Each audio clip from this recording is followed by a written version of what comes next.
يلا بينا نبدأ. في بيت كبير كانت عايشة فيه ست بسيطة اسمها منال، عمرها 35 سنة. كانت بتشتغل خياطة. طول عمرها كانت شقيانة على مكنة الخياطة علشان تحقق حلم جوزها اللي يدوبك كان بيشتغل شيال، وكان نفسه في يوم من الأيام أن يبقى عنده محل خاص بيه. كانت واقفة مع زبونة في الصالة اللي كانت واخدة جزء من الصالة وحاطة فيه المكنة وبتشتغل فيه. الزبونة لبست الفستان ووقفت قدام المراية. الله، الفستان حلو عليا قوي يا طنط منال. أمال إيه، هياكل منك حتة، هيبقى فيكي زي الكحكة يوم كاتب الكتاب، هتبقى أحسن عروسة في البلد كلها. يا حبيبتي يا طنط منال، أنا من زمان بحبك وبحب أفصل عندك. اتفضلي، ده تمن الفستان. منال اتفاجئت إن المبلغ 1000 جنيه، مع إنها كانت طالبة 700 وبس. انت ايديكي تتلف في حرير. بصراحة أنا كنت هشتري فستان زي ده بالظبط من القاهرة ب2500 بس علشان كاتب الكتاب، لكن انت كده وفرتلي 1500. بس الفلوس اللي انت جايبها لي دي كتير، أنا طلبت منك 700 واديتيني 1000. معلش يا بنتي، التجار في مصر بياكلوها ولعة. 1000 مبروك، ربنا يتمم لك على خير. ومشيت الزبونة وأخدت الفستان، ومنال كانت حاضنة الفلوس وفرحانة بوم قوي. في نفس الوقت جوزها كان واقف قدام محل العطارة، كان بيشيل بضايع وبيدخلها جوه المحل. شال آخر شوال على ظهره من عربية نص نقل، كان لابس لبس قديم والعرق كان نزل على جبينه. ودخل المحل، وفجأة جت وراه بنت اسمها عليا. عليا كانت بنت فقيرة بتشتغل في تنظيف المحلات اللي موجودة في الشارع. كانت داخلة محل العطارة وفي ايديها المقش علشان تكنس المحل. كان عمرها 25 سنة. بصت لياسر، جرى ايه يا عم ياسر، هي العظمية كبرت ولا ايه؟ عظمة ايه اللي كبرت يا بنتي عالية، ده نصبة منك، هي بس اللي ملطشة معايا حبتين، بس مسيرها تروق وتحلو. عالية بصت لياسر وضحكت. تروق ازاي بس؟ لو كانت هتروق كانت رقيت لك من زمان. على رأي المثل، المنحوس منحوس حتى لو علقوا على راسه فانوس. اللي زينا اتكتب عليه الشقة، وناس تانية لها الراحة. وقعدت تكنس وهي بتتكلم، وبعد ما كنست وخلصت تنظيف المحل سابته ومشيت. ياسر مهتمش لكلامها. في بيت منال وياسر رجع جوزها من الشغل، كان تعبان وهلكان. أول ما دخل البيت راح الحمام وأخد دش. مراته جابت له جلابية بيضة ولبستها له، وجابت له الأكل اللي كان عبارة عن فتة ولحمة. ايه ده يا منال، انت عاملة لحمة؟ ما انت عارفة ان انا بحوش فلوس علشان افتح محل، تقومي جايبالي فتة ولحمة؟ حرام عليك يا شيخة، هتصرف الفلوس على الأكل ولا ايه؟ استهدى بالله بس يا اخويا، ده كيس جالنا من واحد جارنا، يعني جايب لنا يجي كيلو ونص كده، قسمته على 4 أكلات ليك انت والعيال علشان تتقووا، ومش مهم ادوقها انا. الله يبارك فيك يا حبيبتي، ده انا تعبت النهارده قوي، شيل وحط لما نفس اتقطع. ربنا يعينك ويقويك. وطلعت 1000 جنيه من جيبها. خد يا سيدي، دولت 1500. فصلت فستانين، واحد اخدت عليه 500 والتاني 1000. ياسر اخد الفلوس. الله عليك وعلى ايديك اللي تتلف في حرير. ايوه كده، انا عايزك كل يوم تديني بالالوفات. هو انت سلمت الفستان اللي كنت شغالة فيه من اسبوع؟ ايوه سلمته، فستان خطوبة، والبت كتر خيرها زودت لي 300 جنيه، اصلها كانت هتجيبه من القاهرة ب2500. ياسر بحلق لها، ليه كده بس يا منال؟ ما انت كمان كنت تطلبي منها 2000 بدل ال1000. الدنيا بقت غالية نار، وانت ايديكي تتلف في حرير، بتطلع الفستان زي الحاجات المستوردة بالظبط. لا، انا ما بحبش اخد ازيد من حقي، عشان ربنا يبارك لنا في القرش ويجعل فيه البركة. حوشت تمن المحل ولا لسه؟ هانت، طول ما انت ايديكي في ايديا هنجيب تمن المحل. يا سلام لو تعملي جمعيتين كده من شغلك علشان بقى نحط الفلوس في المحل، ومن الارباح نبقى نسدد ما علينا. ايوه بس انا هجيب ناس منين عشان اعمل جمعية كبيرة؟ الناس دلوقتي كلها ظروفها صعبة، يا دوبك حتى بيدفعوا تمن التفصيل بالقوة. ياسر قرب منها وبس ايديها، كلمتين حلوين منك للزباين وهم يوافقوا على طول. قول لهم بس ان الموضوع ده هينفعهم لقدام. حاضر يا اخويا، انا يا ياسر مستعدية اعمل اي حاجة في الدنيا علشان تحقق حلمك وتفتح المحل وتبقى من أصحاب الملك، بدل ما انت شغال شيال كده. إن شاء الله كل حاجة هتبقى لك وللعيال. أما في بيت تاني كان موجود في نفس البلد، كانت عايشة فيه سلمى. كانت ست مهملة قوي وعمرها 35 سنة. كانت مخلفة ولدين، ولد اسمه سعد والتاني زين، عمرهم 9 سنين و8 سنين. ورجع جوزها شاهين من شغله اللي كان بيشتغل موظف حسابات في شركة، لقى البيت مش نضيف خالص والدنيا مبهدلة وريحتها وحشة. يا ربي، امتى بقى اترحم من البيت ده؟ ده المكتب في الشغل انضف من هنا. انهان عليا اقول لي الساعي يجيب لي مخده ومرتبه وانام على البلاط. جت سلمى وهدومها مبقعه وشعرها منكوش وكانت عماله تتهرش. ايه يا شاهين، هو انت يا اخويا واقف قدام الباب بتكلم نفسك؟ تكونش الحوافز اتاخرت؟ وانا هيجيلي حوافز منين يا وليه؟ وانا اصلا ما بعرفش اشتغل ونفسيتي زي الزفت. ده انا لو بشتغل زبال وبلم صفيح كان بيتي هيبقى انضف من كده، مش موظف حسابات قد الدنيا. يا اخويا انا مش فاهمه انت متعصب كده ليه؟ ماله البيت؟ ما هو زي الفل اهو. زي الفل فين يا سلمى؟ ده ابنك كان تعبان امبارح ورجع على الكنبه، لسه البقعه على الكنبه زي ما هي، ما هنش عليك تنضفيها. يا اخويا مش الواد اللي رجع، هو اللي ينضفها. بجد انا زهقت من كتر الكلام معاكي. انا خلاص مش هتكلم، انا هدخل انام واعمل اللي يعجبك. وسابها ودخل علشان ينام على السرير اللي ملايته ما كانتش نضيفه خالص. قرف منها وبسرعه جاب ملايه نضيفه ورمى ده على الارض وغير الملايات ونام على ظهره وابتسم شويه وعينيه ابتدت تغفل. لكن اتصدم لما لقى الاوضه فيها حشرات. بورس كان ماشي على السقف وابتدى يسمع صوت فران في الاوضه. قام فط من مكانه. لا كله الا كده، كمان حشرات وفران؟ انا استحمل اي حاجه الا الموضوع ده. وقام باللبس الداخلي اللي كان لابسه وجرى على بره. لقى سلمى كانت قاعده على الارض وبتاكل وبتاكل عيالها اللي اتعودوا يبهدلوا نفسهم وهم بياكلوا. ايه يا اخويا، ما تيجي تاكل معانا؟ شاهين بصلها وبص للحال بقرف وخرج من الشقه وراح على بره. راح عند والدته، كان حزين وزعلان على جوازته قوي. وصل على بيت والدته اللي كانت ست بسيطه وعمرها 60 سنه واسمها اسمه. فتحت الباب ولما شافت ابنها حاطط ايدها على صدرها. يا لهوي، هو انت يا واد جاي من بيتك لهنا باللباس؟ الله يخرب بيتك، هو ايه اللي حصل؟ قرفت وزهقت ياما. ودخل من الباب وراح على اوضته. دخلت وراه والدته وراحت على الدولاب وجابت له جلابيه نظيفه. امسك يا واد الجلابيه دي بتاعه المرحوم ابوك، استر نفسك يا خيبتك القويه وانت ماشي بالداخلي في الشارع. اخد دش ولبس هدوم ابوه وقعد مع والدته في الصاله وابتدى يحكي لها عن اللي قرفه. انا تعبت قوي ياما، خلاص قربت تجنني، ست بارده. انا عمري ما شفت واحده مهمله للدرجه دي. بيتي خلاص بقى عباره عن خرابه. ايوه يا ابني، ما انت بقالك فوق ال9 سنين متجوزها، يعني المفروض تبقى اخدت على طبعها. ما انت حاولت تغيرها كتير ومعرفتش، استحمل بقى وخلاص. ازاي يا اما اتحمل؟ انا خلاص ما عدتش طايق.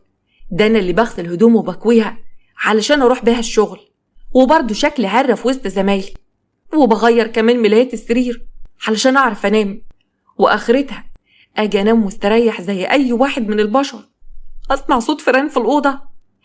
يا لهوي يا ابني، فران؟ هي حصلت؟ ايوه ياما، شفت انا فضلت اطاطي واتحمل لغايه ايه. طيب يا ابني، مش يمكن الحشرات دي اللي دخلت لوحدها؟ ياما على طول سايبه باب الشقه مفتوح، حتى شباك المنور مفتوح ليل ونهار. ده ما بتعملش احترام لاي حاجه. حتى العيال بقوا شكلهم مقرفين زيها، لما بيجوا ياكلوا بيبقوا شكلهم مبهدل كده كانهم لسه بيرضعوا. لا حول ولا قوه الا بالله. مش عارفه اقولك ايه يا ضنايا، انت فعلا خيبتك تقيله قوي. طب ناوي على ايه؟ اروح اتكلم معاها؟ لا ياما، هي يعني ده اول مره؟ ما انت اتكلمت معاها مليون مره ومفيش فايده. مفيش بقى حل غير ان انا اطلقها. لا يا ابني، انت عندك ولاد. طلاق ايه؟ اذا كنت عايز تتجوز عليها واحده تانية حقك، لكن ما تطلقهاش. شوف بنت حلال كده ونضيفه وتجوزها، ان شاء الله حتى تبقى موظفه معاك في الشركه، على الاقل يعني تساعدك في المصاريف وكده. أما في بيت متوسط الحال كان عايش فيه ست أرملة، كانت جميلة جدا ومتعلمة وبتشتغل في المحاسبة في نفس الشركة اللي شغال فيها شاهين، واسمها سناء وعمرها 35 سنة. عندها ولد واحد وعمره 9 سنين اسمه يوسف. رجعت من شغلها وابتدت تدور على ابنها. يوسف، انت فين يا حبيب ماما؟ دخلت أوضة ابنها ولقيته قاعد وماسك المصحف وبيحفظ قرآن. وأول ما دخلت صدق وبص لوالدته. مبروك يا حبيبي، انت نجحت وطلعت الأول على المدرسة، أنا فخورة بيك قوي، ألف ألف مبروك يا يوسف. يوسف فرح من قلبه وسجد وشكر ربنا. الحمد لله يا ماما، أنا ذاكرت وتعبت وربنا جبر بخاطري. الحمد لله يا حبيبي، مش قلتلك اللي بيتعب بيلاقي؟ أنا عايزاك تفضل متفوق كده على طول وتدخل الطب وتحقق حلم أبوك الله يرحمه. الله يرحمه يا أمي، أنا في نيتي كده برضو، أنا نفسي أبقى دكتور وحقق حلم أبويا. وتاني يوم في الشركة اللي شغال فيها شاهين وسناء وصل شاهين وكان يائس وحزين على حاله. قعد على مكتبه ونادى على الساعي. يا عزت، انت يا زفت اللي اسمك عزت؟ ايوه يا باشمهندس، أأمرني. روح هاتلي كوباية نسكافيه، حطيلي ظرفين في المج، انا خلاص مش طايق نفسي. بس ده غلط عليك يا هندسة. يا عم وانت مالك انت؟ هو انت هتصاحبني؟ اعمل اللي بقولك عليه. وراح الساعي يجيب له النسكافيه ودخلت سناء. صباح الخير يا أستاذ شاهين، فطرت ولا لسه؟ حتى لو فطرت لازم تاكل من الحاجات اللي أنا جايباها دي، هتعجبك. هو إيه اللي في العلبة ده يا مدام سناء؟ دي أشطوطة عاملاها بإيديا، نوع من الحلويات كده نازل ترند، مفيش حد من زمايلنا دقها إلا ما عجبته. أنا اللي بعملها بإيديا في البيت، أصلها بتتباع بره غالية قوي. بس أنا ماليش نفس دلوقتي. قربت منه فتحت العلبة ومسكت المعلقة ودوقته. ملكش نفس إيه؟ ده حلاوة نجاح يوسف ابني، أصل طلع الأول. وأول ما دقها عجبته جدا. تسلم إيدك، فعلا طعمها حلو قوي. معقولة أنت اللي عاملاها في البيت؟ أيوة طبعا، ده خطواتها كتير بس المهم النتيجة. أكيد بقى عملت لك مواعين كتير وسبتهم في الحوض وما غسلتهمش. لا طبعا، أنا ما بحبش أسيب مواعين في الحوض خالص. وبعدين يا أستاذ شاهين، أنت بتسأل أسئلة غريبة قوي. إيه اللي يخليك تسأل عن المواعين؟ شكلك أنت اللي بتغسلهم في البيت. أنا؟ لا خالص، ده أنا بغسل وبشطف وبعمل كل حاجة. يا خبر، ولادك عاملين إيه؟ عادي يعني، ما بشوفهمش إلا وقت بسيط. سناء قررت تبعد عنه تماما وتقلل كلامها معاه لما حست إن نظرته ليها فيها نوع من الإعجاب، وبعدت عن شاهين. بس شاهين بقى كان مصر على في دماغه. ومرت الأيام وجيه العيد الكبير في شقة الست منال الخياطة. كانت شغالة يوم الوقفة طول الليل علشان تسلم الفساتين في مواعيدها لغاية ما طلع النهار وياسر جوزها راح لها. الله، ايه الجمدان ده كله؟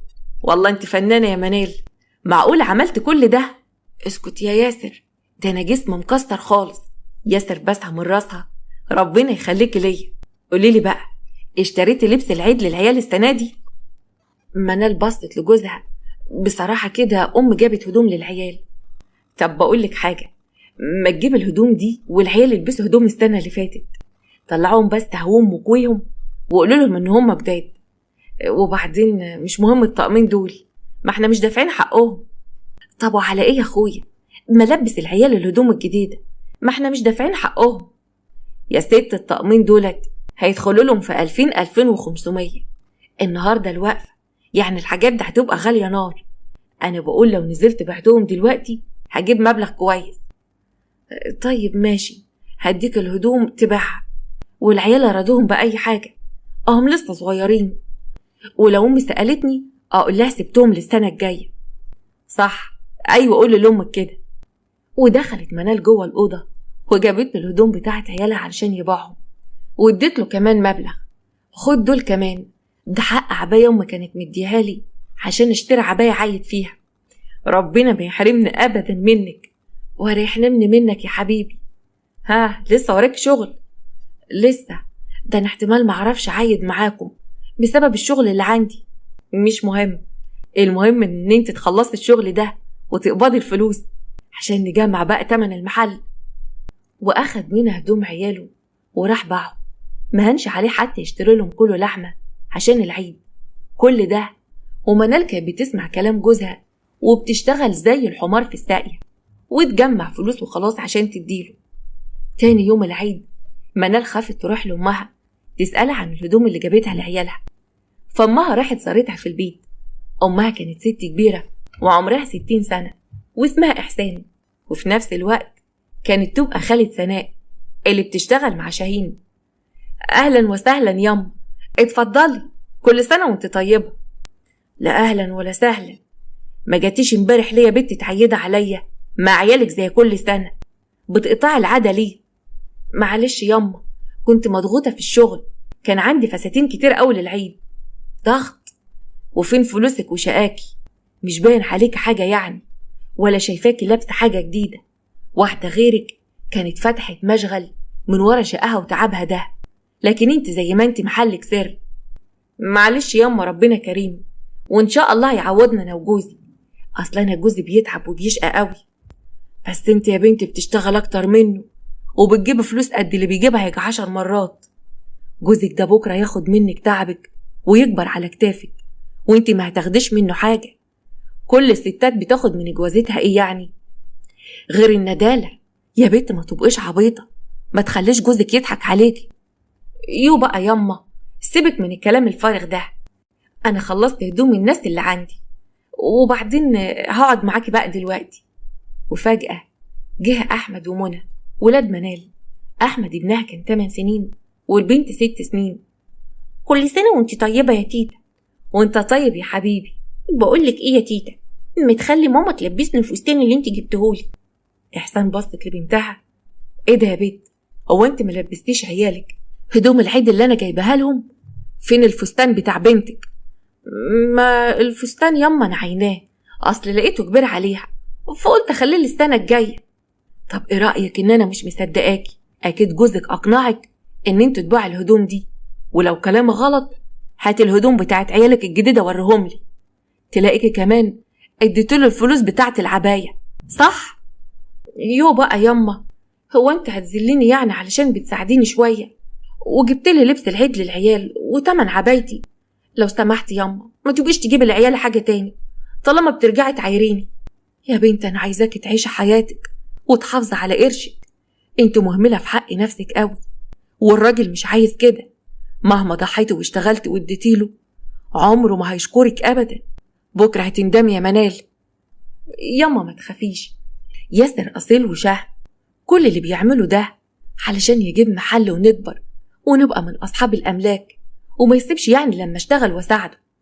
منال ثقتها في جوزها كانت كبيره قوي، ما تعرفش اللي هيحصل لها قدام. وبعد كام يوم وبعد سهرة قضيتها في الشغل منال للساعة 3 الفجر كانت جعانة قوي. يوه ده أنا جعانة قوي، ده أنا ما أكلتش من الصبح، يا دوبك سندوتش الفول على الطعمية وخلاص مش قادرة. أما أقوم أشوف حاجة في التلاجة.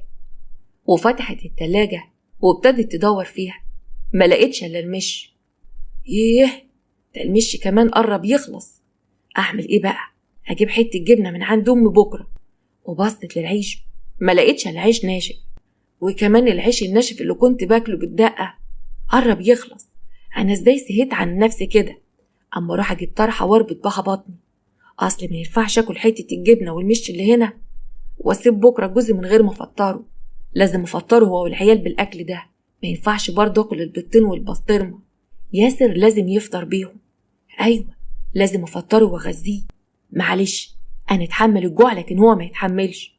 وراحت وربطت بطنها ونامت بجوعها. بطنها كانت بتتقطع من الجوع علشان توفر الأكل لجوزها ولولادها.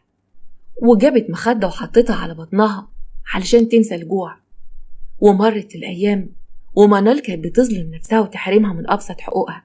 وعدت فترة وأخيرا بقى معاهم المبلغ اللي هيجيبوا بالمحل واستعدوا علشان يشتروه.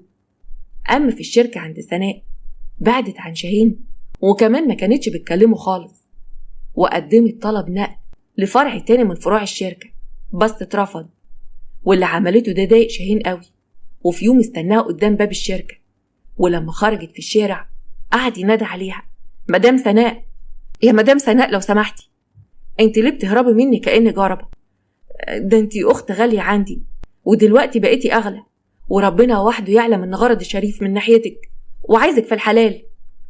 يا أستاذ شاهين أنا ما بفكرش في الموضوع ده، أنا أعيش علشان ابني، وبعدين حضرتك متجوز، أنا مقدرة ظروفك وعارفة إن أنت بتدور على عروسة، بس لو سمحت شوف حد غيري. ليه بس كده يا أستاذة سناء؟ أنت أرملة، وبعدين يعني أنا عارفك كويس وأنت عارفاني، فليه بس ما نحاولش؟ أنا أرملة بس مش بفكر في الجواز، لو سمحت ابعد عني، ما تخليش الناس يتكلموا عليا. وسابته ومشيت. شكلك صعبة قوي يا سناء، بس لازم اتجوزك، انت بالنسبة لي هتبقي الجوازة الأولى والأخيرة.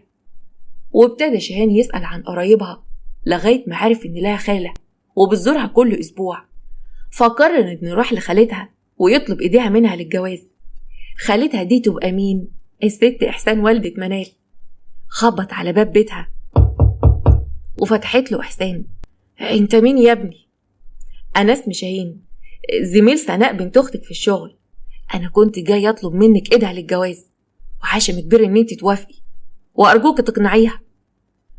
طيب ادخل، هو انت هتتكلم كده وانت على الباب؟ مش هعرف ان انت مين الأول؟ ادخل وريني بطاقتك. شاهين استغرب طلبها ودخل وقعد على الكنبة وطلع البطاقة. إحسان شافتها. طيب يا ابني اقعد كده والكلام أخده وعطا. متشكر قوي يا حاجة، شكرا جدا على ذوقك وان انت اديتيني الفرصة ان اتكلم. وفضل قاعد معاها. بصي يا حاجة، انا مش عارف سناء اذا كانت رافضاني انا ولا رافضة فكرة الجواز عموما، بس انا بحبها ومحتاج لها قوي، واذا كان على ابنها هعتبره كأنه واحد من ولادي. فهمك يا ابني؟ خلاص سيب الموضوع ده على الله وعليا، وانا هعمل ما في وسعي واخليها توافق. وعادته ان هي تكلم بنت اختها، ولما تعرف بموافقتها تبلغه ويجيب والدته ويتقدموا رسمي. وبالفعل راحت إحسان على بيت سناء وقعدت معاها. سناء جابت شاي وكيك وقعدت مع خالتها إحسان. أخيرا يا خالتي نورت بيتي، اعملي حسابك بقى مش هتمشي من عندي النهاردة، تتغدي وتباتي معايا. ما ده شكله اللي هيحصل، أصل أنا كده عايزاكي في موضوع مهم ولازم ناخد وندي كتير سوا. خير يا خالتي، موضوع إيه؟ إن شاء الله خير. شاهين زميلك في الشغل جه عنده وطلب إيدك للجواز، فضل يدور عليا لغاية ما عرف إن أنا خالتك.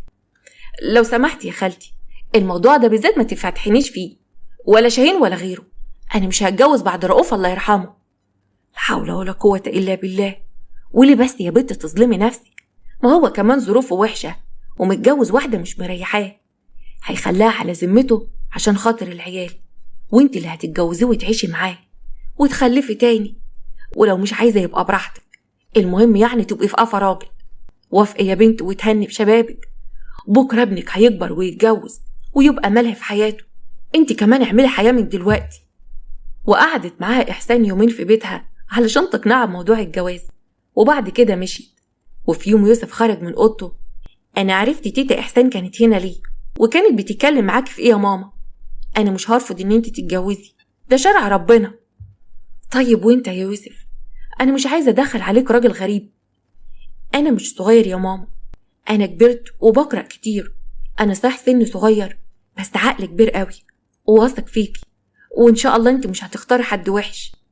سناء فرحت لما حست ان ابنها فعلا كبر وبيتكلم بحكمة كأنه شخص كبير. وفضلت إحسان تشكر في شاهين كأنها تعرفه من سنين، وقعدت معاها مرة واتنين علشان تقنعها لغاية ما فعلا اقتنعت. أما ياسر أخد منال والولاد في يوم في نص الليل وراح وقف قدام محل كان موجود قدام محل العطار اللي شغال فيه. ايه ده يا ياسر، هو انت جايبنا هنا ليه دلوقتي؟